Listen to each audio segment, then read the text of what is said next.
Ini bukan Quran, bukan buku doa-doa, bukan kitab kuning yang biasa dibaca di pesantren. Percaya atau tidak, buku ini dibaca oleh Galileo Galilei, Johannes Kepler, René Descartes, sampai Leonardo da Vinci. Judul aslinya dalam bahasa Arab adalah Al-Manazir, tapi kemudian diterjemahkan ke bahasa Latin menjadi Book of Optics. Ini adalah buku sains paling berpengaruh dalam sejarah sains di Eropa, bahkan seluruh dunia dalam bidang optik.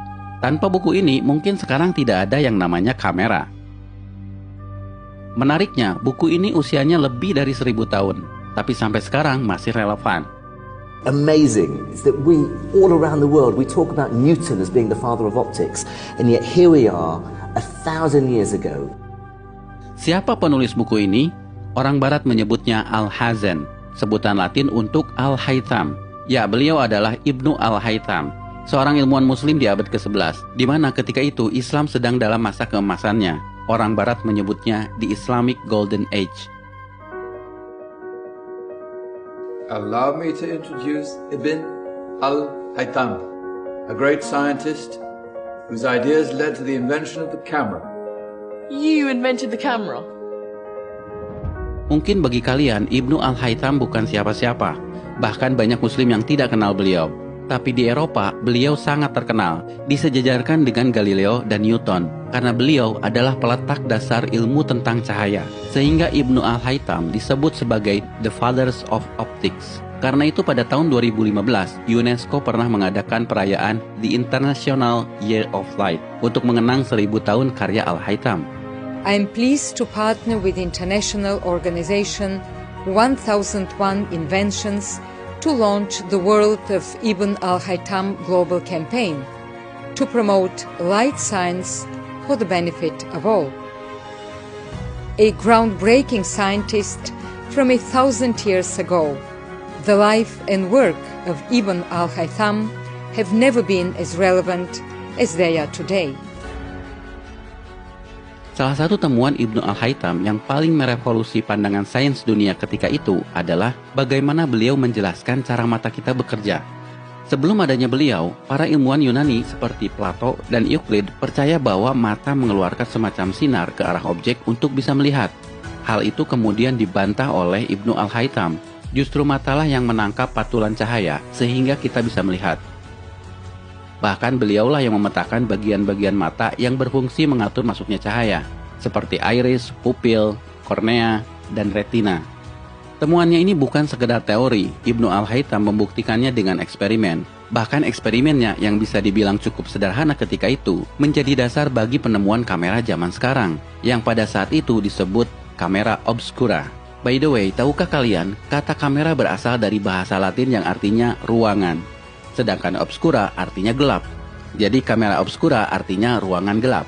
Dinamakan seperti itu karena Ibnu Al-Haytham melakukan eksperimennya di ruangan gelap saat beliau dipenjara. Beliau dipenjara karena penguasa Mesir pernah memanggilnya untuk mengatasi banjir sungai Nil. Namun usahanya dianggap gagal dan sang raja marah, lalu memenjarakannya. Tapi saat di penjara inilah justru jadi momen bersejarah bagi Ibnu Al-Haytham dan bagi perkembangan dunia sains modern. Salah satunya adalah penemuan kamera obscura. We have a beautiful view of a nice church just outside the window here. Now, if I close this blind, through this pinhole I created in this blind, I'll be able to capture an image of this church on this transparent screen. However, it's an inverted image, as Ibn al-Haytham explained and demonstrated. If I let this eye look through this pinhole, I'm gonna be able to see the image of the church again, inverted back on the retina.